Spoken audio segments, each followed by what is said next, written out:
Welcome to Philosophy from the Frontline. This podcast explores the intersection of philosophy, entrepreneurship, and veteran transition. Join us as we delve into the minds of successful entrepreneurs who have made the journey from military service into small business ownership. Our guests will share their insights, experience, and unique perspectives on life, business, and the world around us. Through deep conversations and thought-provoking discussions, we hope to inspire and empower our listeners to tackle their own challenges and achieve their dreams. So sit back, relax, and get ready to explore the world of entrepreneurship from a veteran's point of view. This is Philosophy from the Frontline, and we'll see you on the high ground.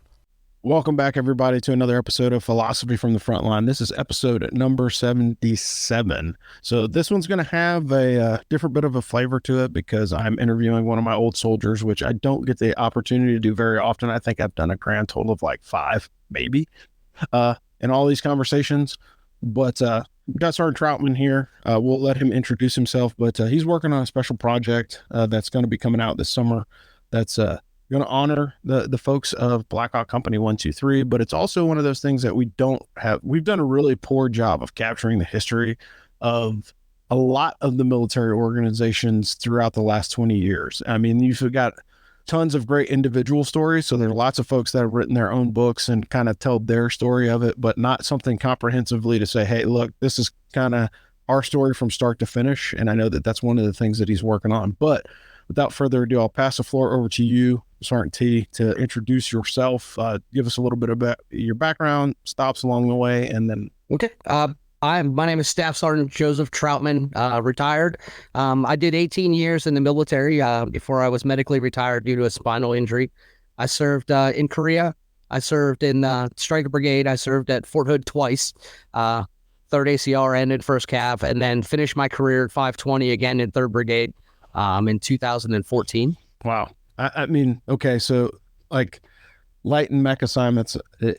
I think it's something funny. I'll bring this up because I know this is one of the things that we had talked about offline before previously a while back, but there's a big difference between, leaders and NCOs that had served in heavy units and leaders and NCOs that had served at light units before coming to the Stryker Brigade. And it's interesting because it's very rare that we actually have conversation about that transition period of, hey, we're going to this interim brigade, which is no longer interim because the SBCT has been around for 20 plus years and they probably aren't going to go away anytime soon.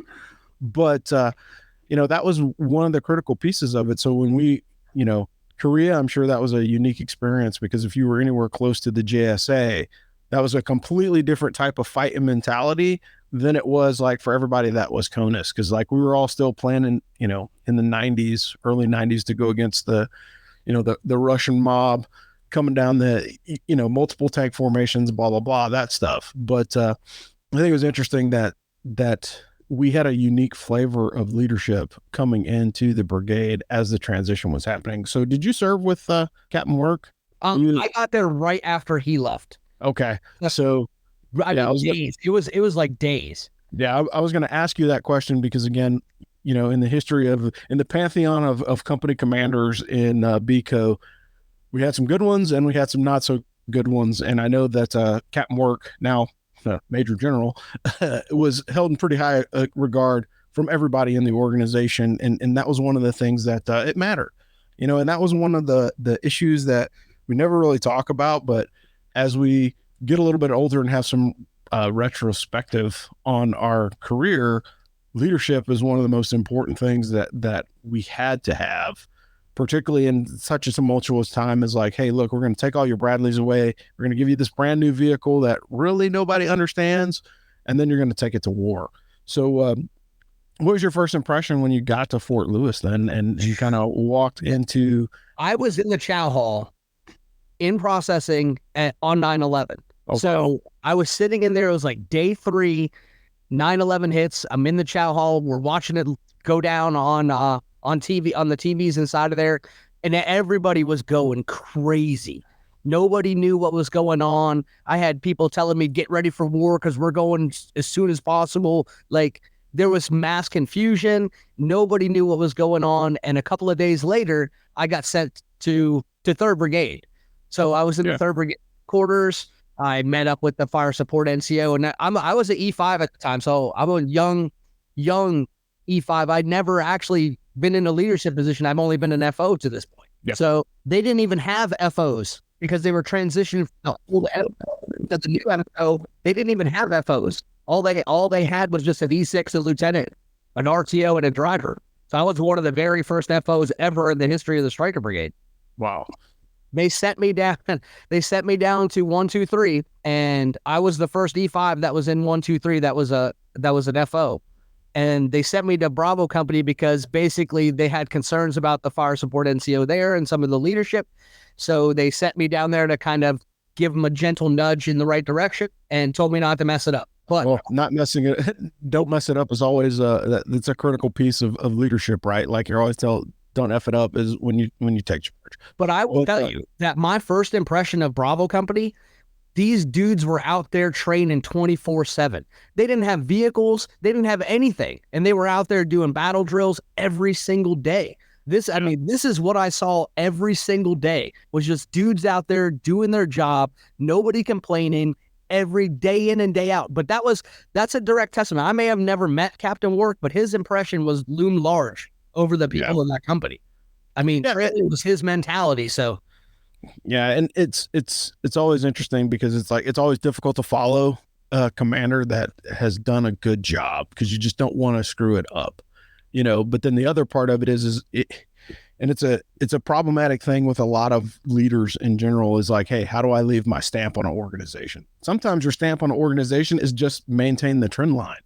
And some people don't understand that. They come in and they're like, oh, I've got to make all these changes to make it mirror my personality or mirror the way that I would personally want to do things. But at the end of the day, the most important aspect of being a leader, particularly when you come into an organization that's fast moving, like the Striker Brigade was in the early 2000s, is, hey, look, just don't break anything, like that is a critical piece of it. But I think that's missed because, there's a lot of young upstarts in the Army that feel like, hey, look, as the lieutenant, I'm in charge, or as a company commander, I'm in charge, or as a battalion commander, I'm in charge, and all that stuff that briefs well.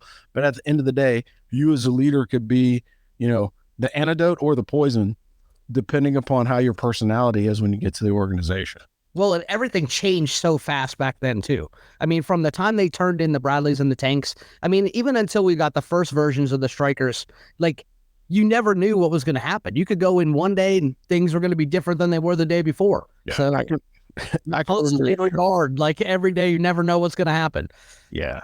I can remember showing up and going straight to Yakima. So like I got sent straight to Yakima during the Centauro fielding. So they had the Centauros and they were doing all the live fires and everything else up there and all the training, the mounted training. They weren't really shooting, but it literally was like, man, like if these things are the vehicles that we're getting, I don't know if I'm going to like those very much. But again, it was just like, hey, this is just to teach, the folks how to use vehicles of this manner. So a little bit less armor, a little bit less firepower than a Bradley or a tank, but how do I still be effective with the tools that I have? And I think like the first 18 months that I was in the brigade, when I was in brigade staff, was all about like, how do we use this thing? Well, and people forget too, we had to share the vehicles. We didn't have enough. We had to share them. So you'd have to wait. People would sign for them. They'd be broken. Your tires would be flat. I mean, it was a mess. Yeah. Well, and it's a wonder how we were able to be successful given like all the intangible roadblocks. And then I don't know if you ever saw it, but right around 2001, 2002, like right after 9/11, there was a whole rage, and you could still find them because these guys, had no scruples about posting it on the internet. But there's a whole group of people that were like naysayers of the Striker vehicle. Like, oh, it's not a Bradley. It can't do this. It can't do that. And the reality of it is it's just like anything else. Completely different mission set, completely different pieces of equipment. The intent wasn't to replace the Bradley, although in the mentality of some people, that's exactly what it was, So like it started off, we had the M1 Abrams, then the Bradley came out and that became the cheapest tank in the Army. And then the Strikers came out, then Striker became the cheapest tank in the Army. And then fast forward to Iraq and Afghanistan, then it became, up armored Humvees and MRAPs, right? And then those became the cheapest tanks in the Army. But the bottom line was the intent was never to replace any of the vehicles that were there. It was to provide additional capability that you just couldn't have in a tank or Bradley. Like fuel consumption was the biggest thing when you start talking to tank and Bradley units, is how much gas are you burning? Whereas like a Striker, we drove all over the damn country with the tank and jerry cans. And I think that was one of the things that people just couldn't understand. Like, hey, how are these guys able to travel so far, so fast with very little logistic support? Guess what, guys? That was one of the few times in the Army where, the intent was actually reached. Hey, I need an organization that can bring infantry bubbas to a certain place in a certain amount of time and have a small logistics footprint. That was us. Like, it was big to get there, right? Planes, trains, and automobiles is what it took to get, us deployed. But once we were there, we were a self-deploying organization. And that part of it was definitely something that we absolutely didn't learn at Yakima. Yeah. It was definitely something that we learned after JRTC, right? After JRTC, when I was still at brigade staff, but that was when it was like, hey, we're going to drive these things back from Port Townsend all the way to Fort Lewis. And I don't know if you were part of that nightmare, but yeah. So during the JRTC rotation, it became, hey, we're going to do these fast moving ships. So we're going to take these things, through the Panama Canal Zone up the West Coast, drop them off at Port Townsend. And then we're going to do, logistics patrols, or basically clips, for lack of a better term, from Port Townsend to Fort Lewis. And so literally we did the fast moving ship thing, and we're doing a JLOTS, basically a joint logistics over the shore mission, offloaded all the planes, trains, and automobiles. First Sergeant Swift's Humvee actually got in the drink and waterlogged because of that, because something happened and it sank off of one of the fast moving boats, which I found out later. His first sergeant was like, hey, were you the MFer that freaking sank my Humvee? And I was like, no, but I remember that now that you mention it. But we literally drove the Strikers back from Port Townsend to Fort Lewis, and that was like the big, show of mobility, and at the time it was just annoying. Like, can't we just line haul these things just to get it done? And the reality of it was it was a capability demonstration for everybody else in the Army that was saying, oh, this can't be done. There was a lot of that. That was essentially the whole thing, right? It was people want to, it's 50-50, just like anything. You had half the folks that wanted the Strikers to be successful, the other half that didn't. And that made it incredibly difficult to manage, getting out the door. So, 2001 happened. You saw everything in the Chow Hall with with 9/11. Did the chatter really start about deployment early or no? Because like, I was on brigade staff, so we had a completely different perspective. Like, everybody was talking like, hey, we got to get out the door, but not really sure of how you guys were feeling it on the line. The guys on the ground knew we were going somewhere eventually. It was only a matter of time. I mean, you could see the writing on the wall. They weren't going to spend this much money and on brand new equipment, brand new vehicles, brand new sites, brand new weapons. They're not spending this much money on stuff and not sending us somewhere. So we always knew. I mean, the mindset changed almost overnight, and the guys knew somewhere, sometime we were going to go somewhere. So it was only just a matter of time. Yeah, because I can remember again. We're sitting at JRTC, and we're watching 3rd ID go screaming across the desert, blowing up everything. And we're like, man, like, I went to the wrong unit, man. I chose poorly coming out of the advanced course, because I should have been, with 3ID. And it's funny because, the Thunder Run is what it is. Everybody has different experiences or thoughts on that. But the Thunder Run is was a very critical part of, that first wave of Huas that kind of went in and fought the war. And so, we had the luxury of coming in between, and I don't know if that was a luxury or a punishment, but well, it became, they hated us for that. Everywhere we went, they looked at us a little bit differently, and there was things that were said because we were late to the game. Yeah, well, yeah, late to the game, but you also have to consider, at no point in 2004 did anybody think that this thing was going to last for 20 plus years. Right. And I think that's a part of it too, is like, everybody wants to be first, but nobody wants to stay there for too long. Cause I can remember, I remember distinctly, like, the day that they pulled Saddam Hussein out of the hole in December, and everybody's like, yes, we're going home. And it's like, guys, we just got here. We're not going home. And there's a lot of people that literally thought that, man. There was folks in the Chow Hall talking about like, yeah, we're going to redeploy by March.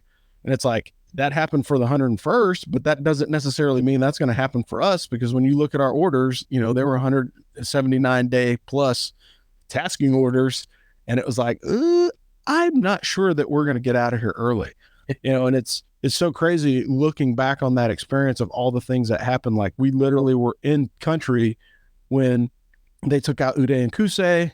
We were in country when they captured Saddam, but Iraq is as big as Texas. So like, if something happens in San Antonio, you may not feel it in Houston, and so that's literally how it felt throughout the course of the early part of the deployment. And then they were like, hey, you guys are going to Samara. And like, my experience and your experience in Samara was interesting. Like, I thought for me, it was quite illuminating working with the guys from the other unit across the river, because they had a completely different mentality, and some of the attitude that they had actually screwed us, and I don't know if you were hurt or were in the planning meeting, but like right before we got to Samara, the battalion commander that was in the unit in front of us basically went into a key leader engagement and was like, hey, you see these guys in the DCUs? You're about to see a whole lot more of them. And then at that moment, as soon as he said that, what happened? Every dude with a gun and a bomb was like, well, let's get the hell out of here. And that's why Samara was so quiet in the time that we were there, because they knew that they were about to get another battalion of grunts. And they were like, hey, look, we've already had enough time dealing with these cats already. Let's not do this again, And so they had already left. But what do you recall from, hanging out in Samara, other than like the chicken coop and getting yelled at for wearing baseball hats on patrol base? just going everywhere, and there was nobody anywhere. I mean, all of these people, they had built it up like it was the last bastion of bad people left in Iraq. We were going to go in there and solve all of this, and there was just nobody.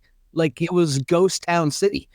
Yeah. Everywhere you went to. I mean, even when we did go out and find some caches of weapons, it probably was just because they left and the dudes just didn't take them with them. Yeah. It wasn't like they were actively like doing all of this. Yeah, I do remember though.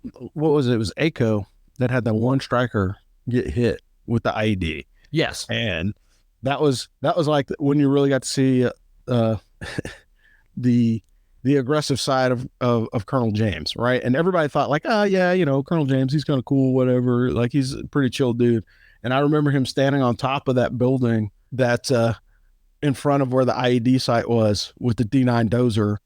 And he was like, hey, who's the guy that blew up my truck? And they're like, well, it's not really, and they're all mealy mouthed about it. And he's like, all right, fine, take it down. And that D9 just bulldozed that house into the ground. And it was like, oh, so we're doing that now, and at that time, really didn't think that was a bad thing or a good thing. I just found that kind of interesting that, the boss was able to really kind of show who we were as an organization at that point. And I think that kind of set the tone for the rest of the deployment when we saw that. Well, kind of at the end of Samara, though, it drug on for so long, like at the end when they were kind of like, what do we do now? You know what I mean? We've come here, we've done and they still wouldn't let us come home. You know what I mean? They didn't give us a follow-on mission. And that was part of the frustration that added to the end of that, because we didn't even know what we were supposed to do next. We came, we did what we were supposed to do. What do we do now?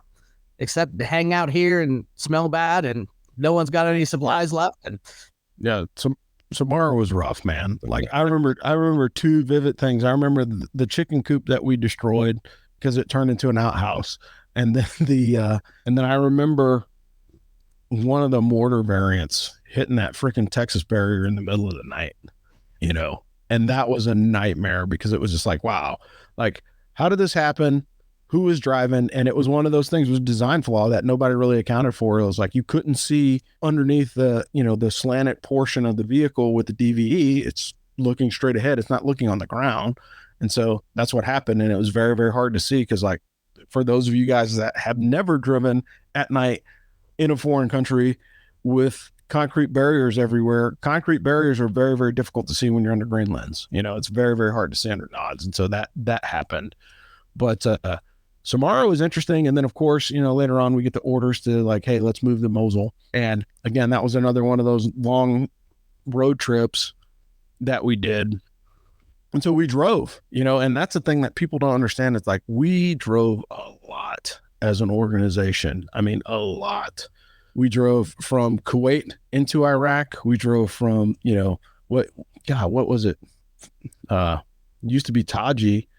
We drove from Taji into Samara, and then from Samara to Mosul. And then we even went further than that at some point as well. But I think a lot of people discounted the fact that, strikers could move as much as they did. And when we got there in Mosul, it was interesting because I ran into a whole bunch of my NCOs that I'd served with previously. So believe it or not, one of the first sergeants in the 101st was a squad leader for me. So I had Sergeant White, he was there, and one of my specialists were there too, and he was an RTO for Sergeant White, go figure, because he worked for that guy. And then one of my guys that I went to school with was a company commander. And I can remember, the first couple of days that we were there, they were going, hey, look, man, we're so glad that you guys are here. There's a lot of happiness in the 101st because they knew we were their exit plan, right? So they knew that they were getting out. But there were some things, agree to disagree, whatever. I'm not sure if the mentality that the 101st had on the way out was correct. But, hindsight being 2020, maybe they did what they had to do to get as many of their people home as they could. And it was problematic because I tell people all the time, and one of the things that people really didn't understand was like, hey, look, 101st dudes were like painting schoolhouses, right? So you were, your outer cordon was just to keep the guys from painting the school from getting shot while they're working in these buildings all day. And I didn't experience like some of those missions during the left seat, right seat ride, but I don't know, what was your experience working with the 101st during the transition? They were ready to get out of there. I mean, on the ground, their dudes were selling everything they could as fast as they could. And when you went out on mission, they took you on the easiest route. I mean, we basically stayed on Tampa, Santa Fe, and they pointed out the areas that they don't go into anymore, and they told us not to go into anymore. It was pretty abysmal. That was the worst battle handover I've ever been a part of in my life. I can tell you that.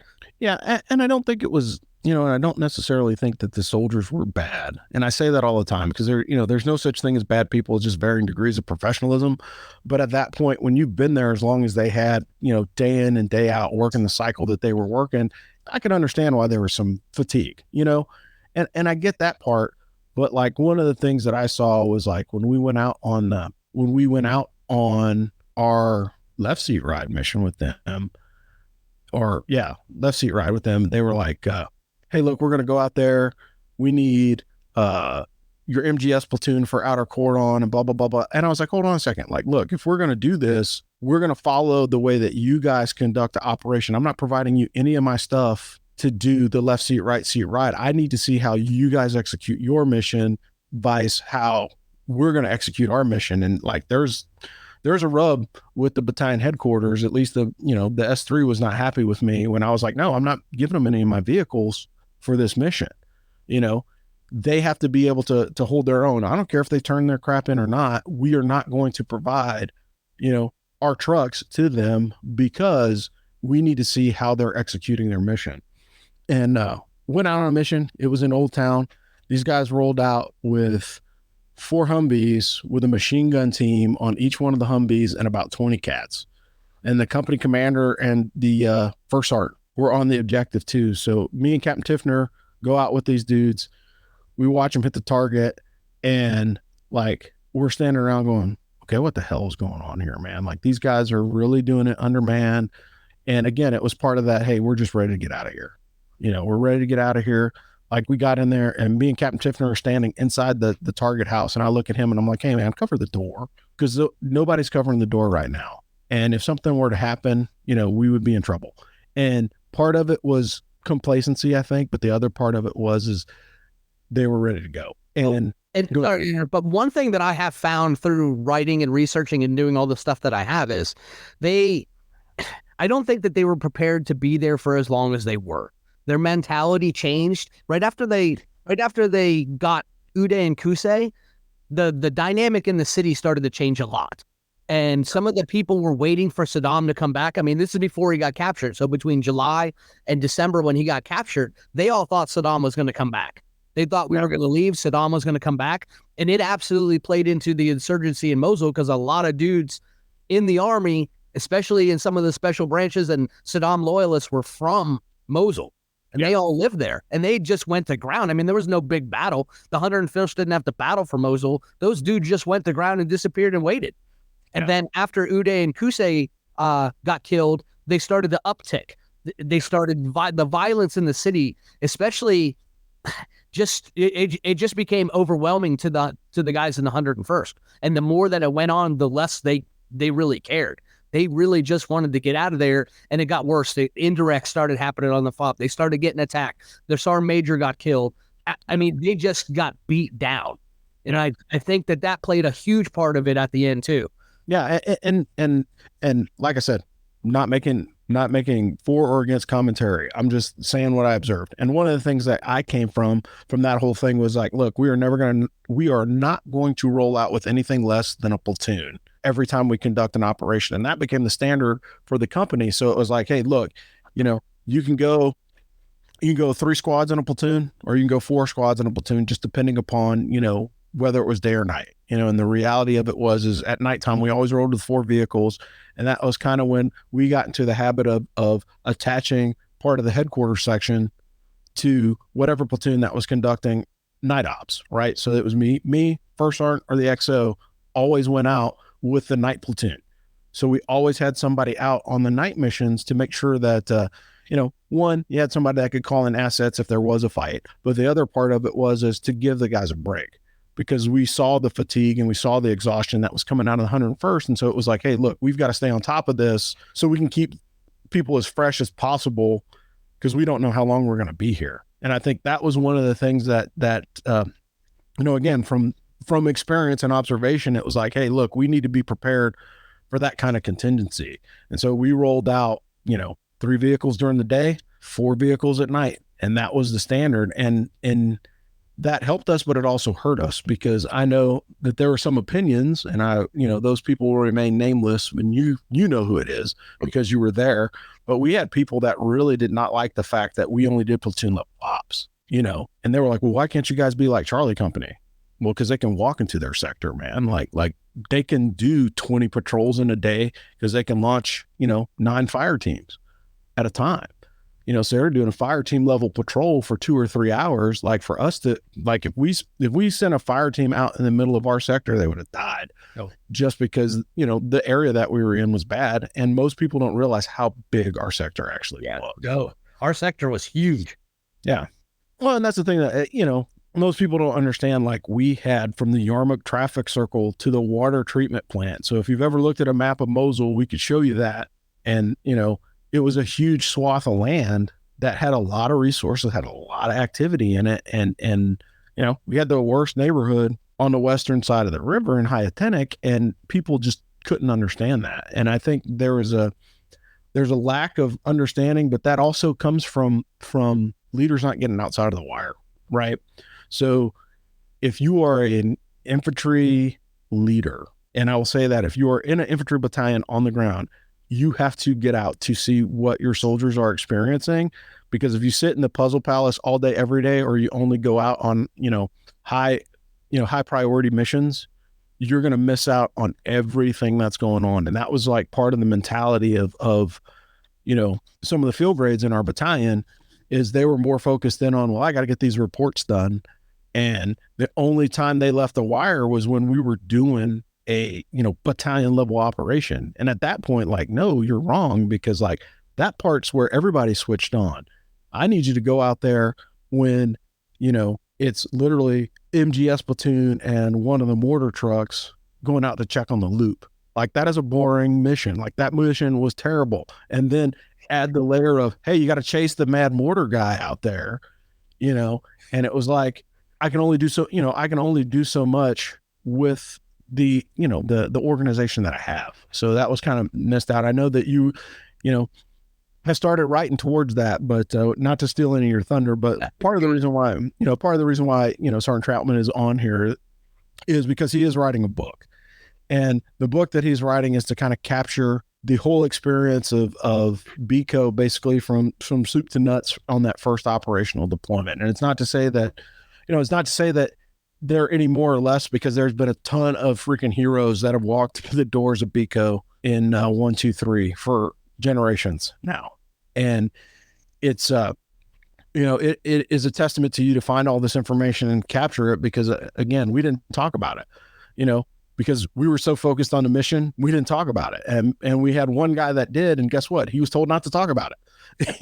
So when you look at Colby Buzzle, and Buzzle wrote a book, and again, his book was primarily from his perspective. It kind of told his story before he joined the Army, what happened during his experience while he was there, and then kind of, post blast after he, returned. But it wasn't comprehensive and didn't cover the entire company. So, what have you done in writing your book to kind of expand that research and kind of take it not only from your personal perspective, but to cover more of the guys that were on the team? Well, when I first set out to write this, it was just going to be about the deployment. But the problem is you can't not include that history into the whole entire story, because it's part of it. There's so many layers and so much stuff of how you go from transformation and you get to be part of something that's never been done before. That doesn't happen very often in the history.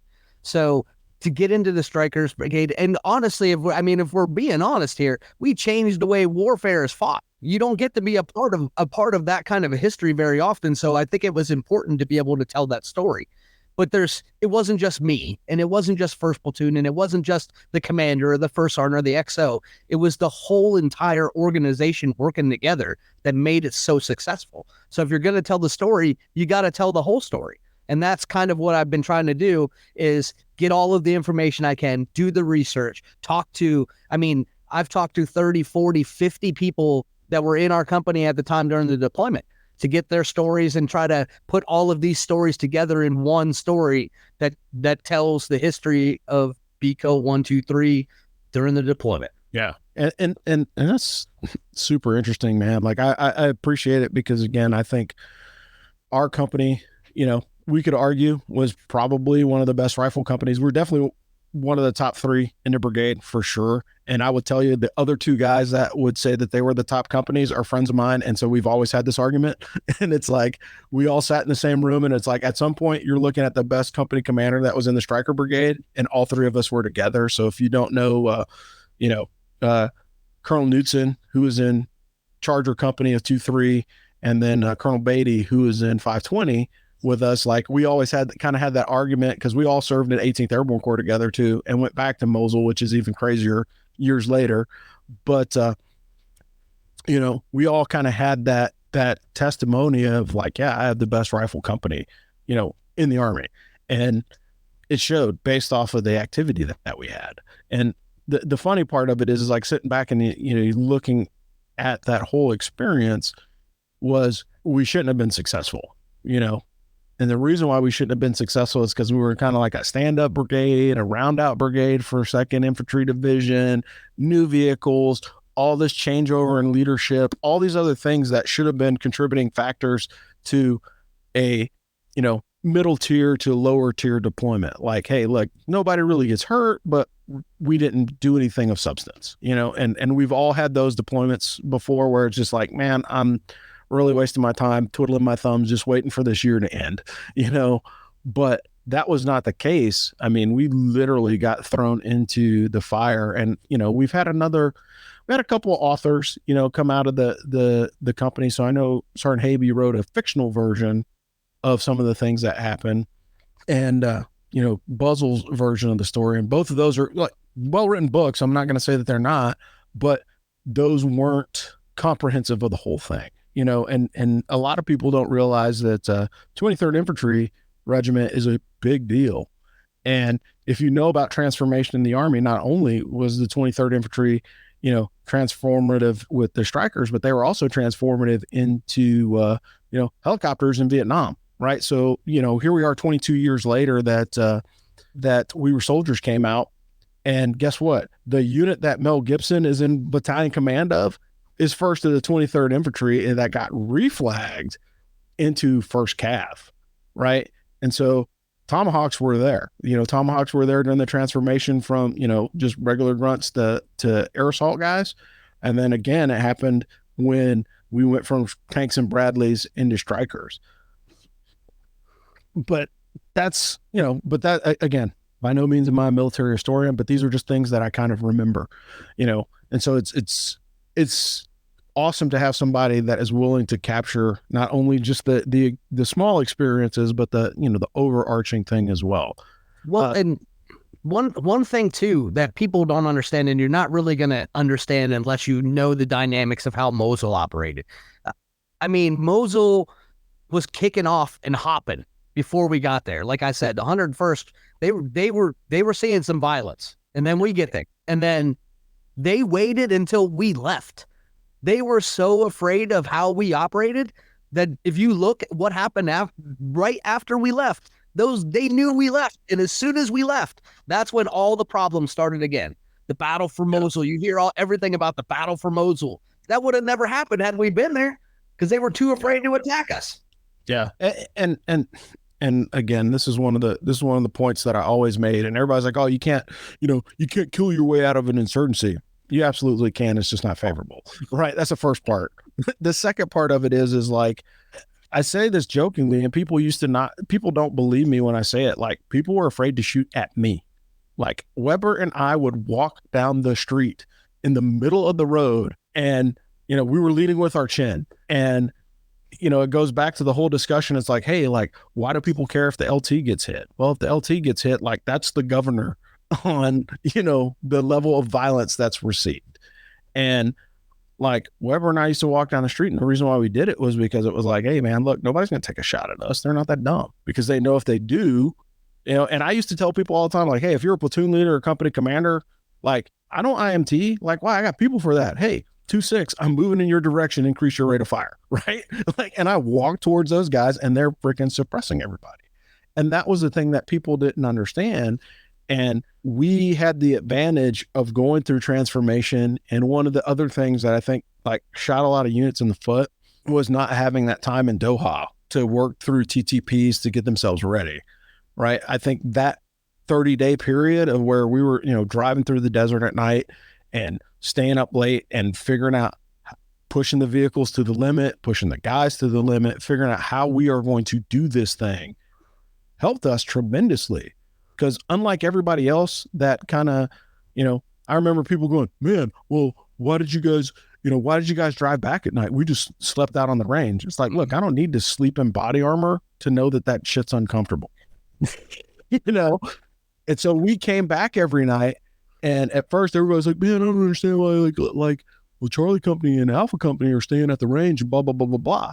But after like the third or fourth day where we were the first people in the chow hall, got to eat some decent food and coffee, and then went out to the range and trained all day, the guys started getting it. Like, yeah, it sucks to drive back at freaking 2:00 in the morning, but the reward was you got to sleep on your cot. And the other part of it was you got breakfast. But the other piece was we weren't unnecessarily pushing the guys to a point where they didn't need to be. Yeah, but honestly, how much night driving did you actually get? Because of safety concerns, we never got to drive at night, hardly ever. So that was good training for them as well.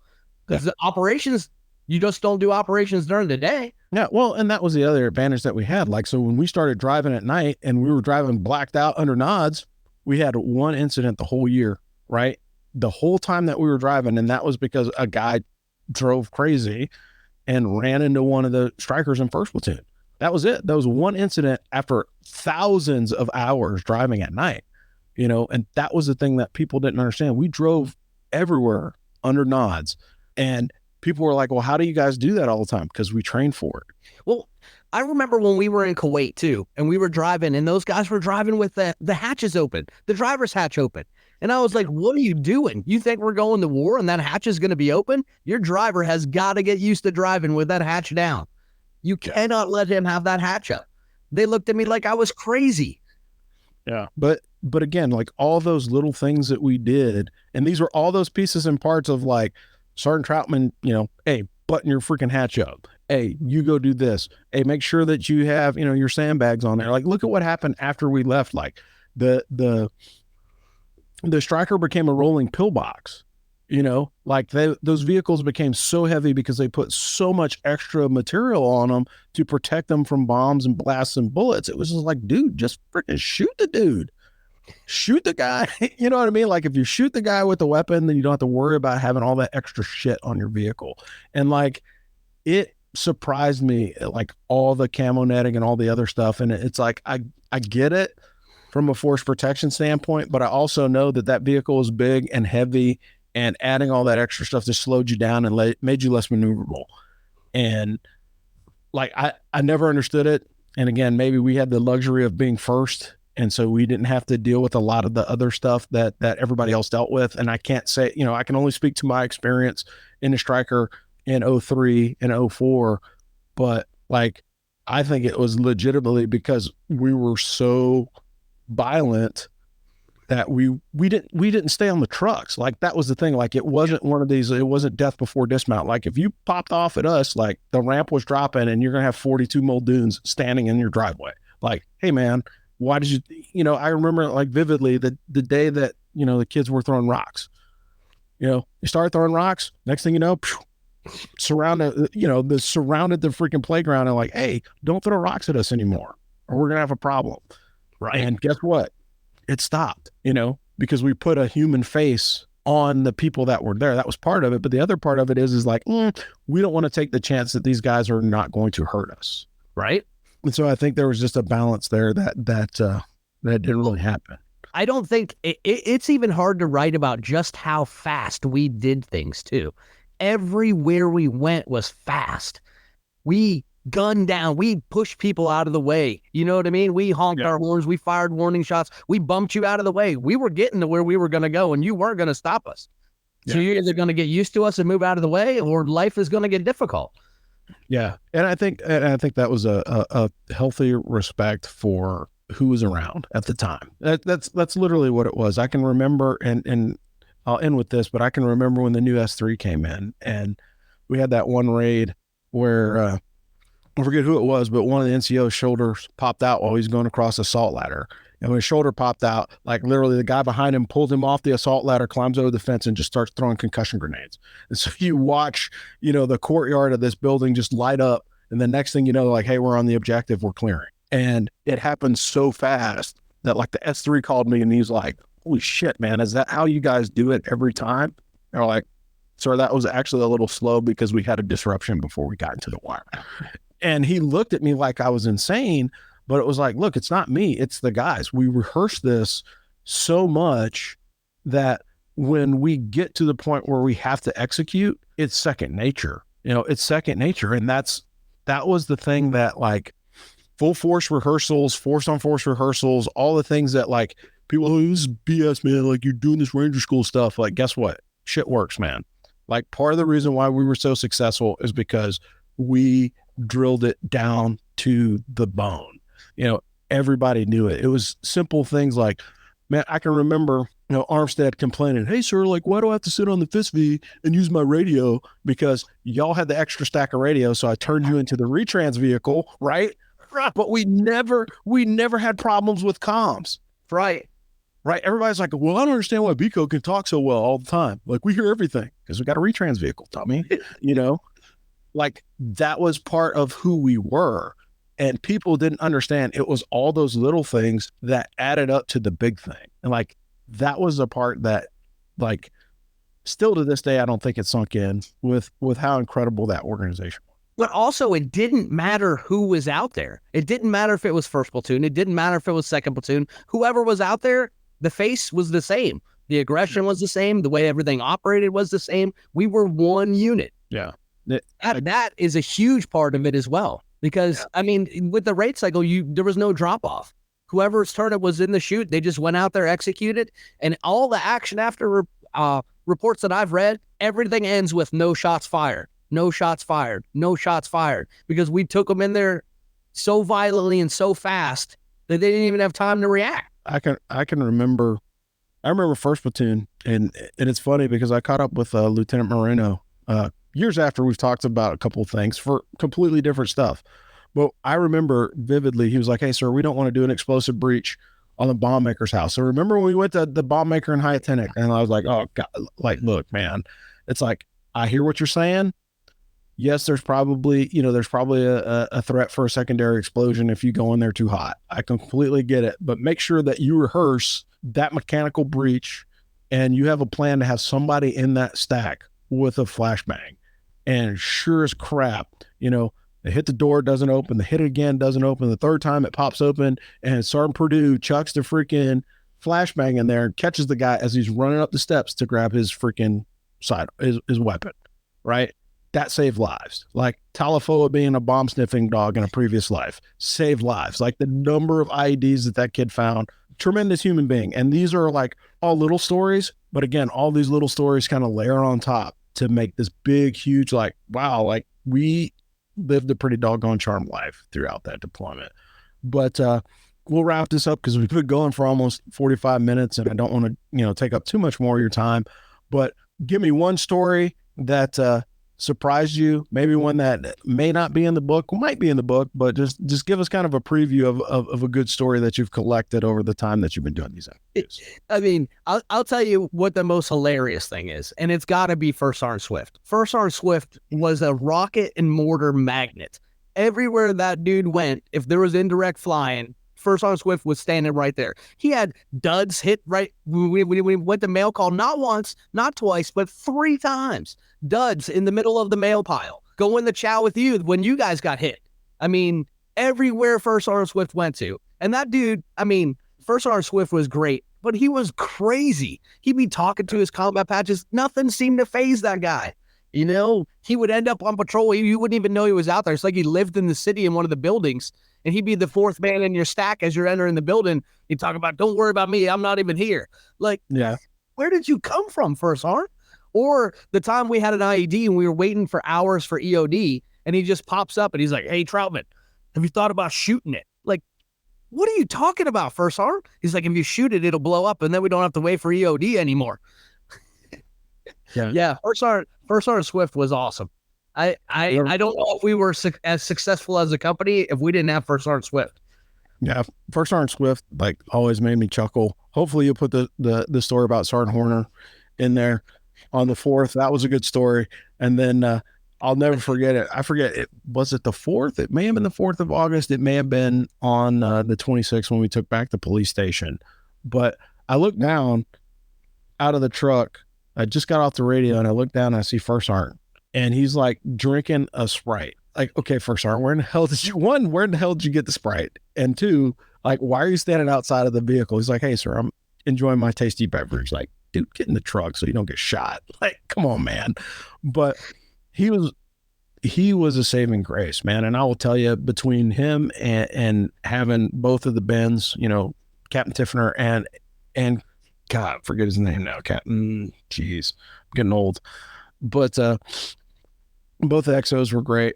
And like, we benefited from, our lieutenants weren't all great, but what made them great was that they listened to their NCOs.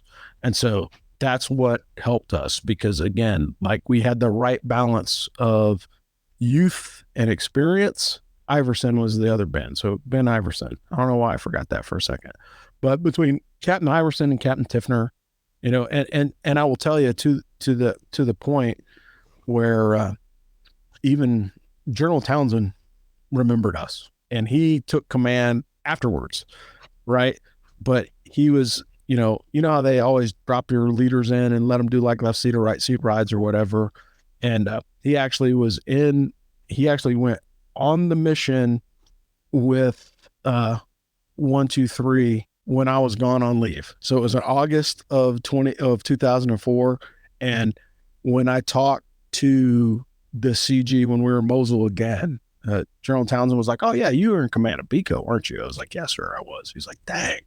He's like, I remember those guys because they did X, Y, or Z. And he was just kind of, again, expounding on the organization.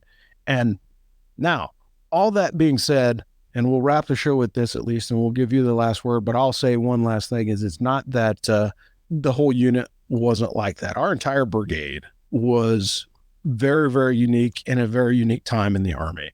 And 1, nobody expected us to do that well. 2, nobody expected us to fight as often and as hard as we did in various parts of the country.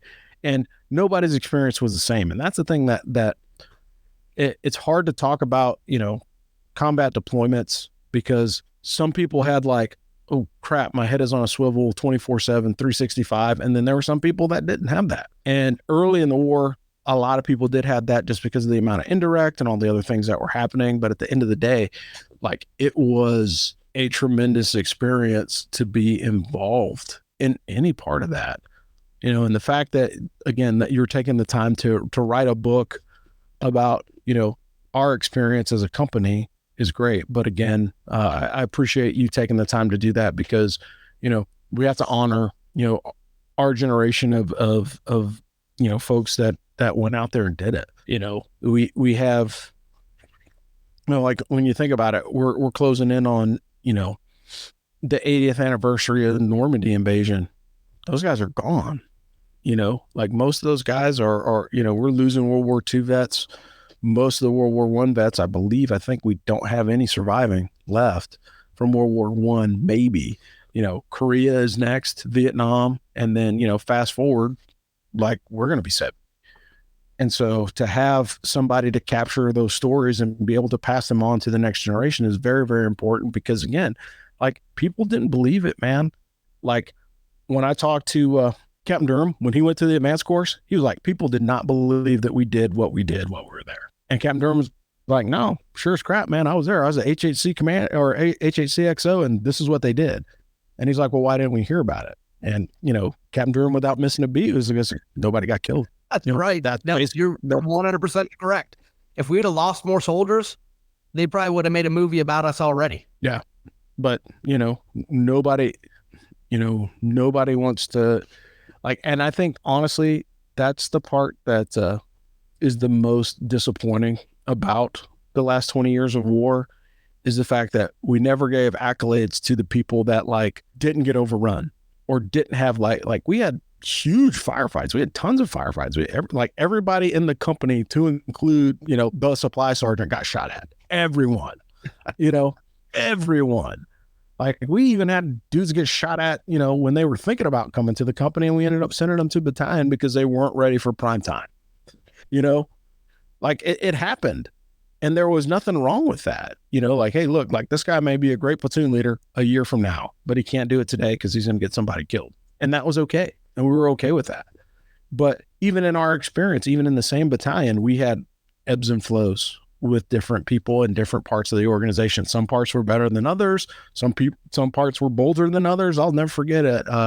More platoon sergeant from battalion, after the Sheikh Fatih Mosque incident, looked at me and he was like, hey, sir, I don't know what you guys did, but when we came out here to do BDA, the streets emptied because everyone was afraid of what you guys were willing to do. And, like, that was the thing, is just being willing to, you know, sacrifice for each other, put yourself at risk. Like, look, like, to his credit, man, Damon Armini was gut shot.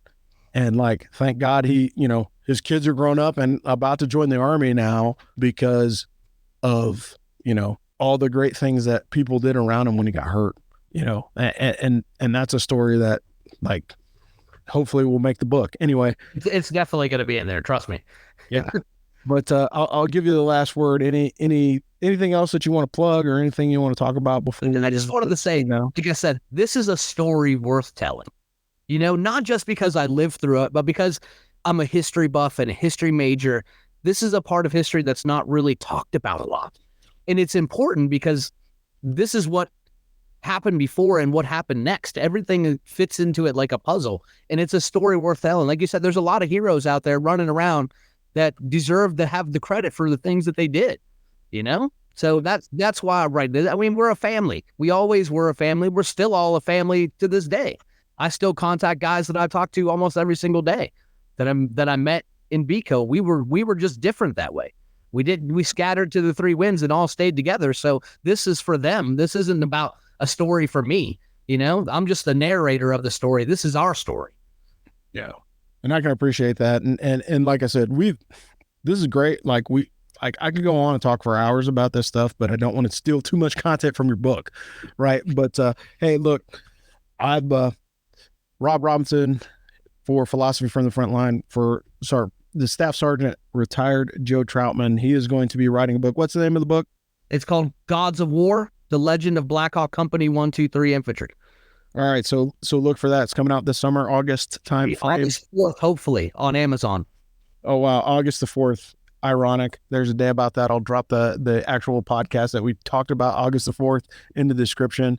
But it's the 20th anniversary. That was why I'm trying to push for that. Yeah, it's insane that it's been 20 years. It's like, it seems like a lifetime ago.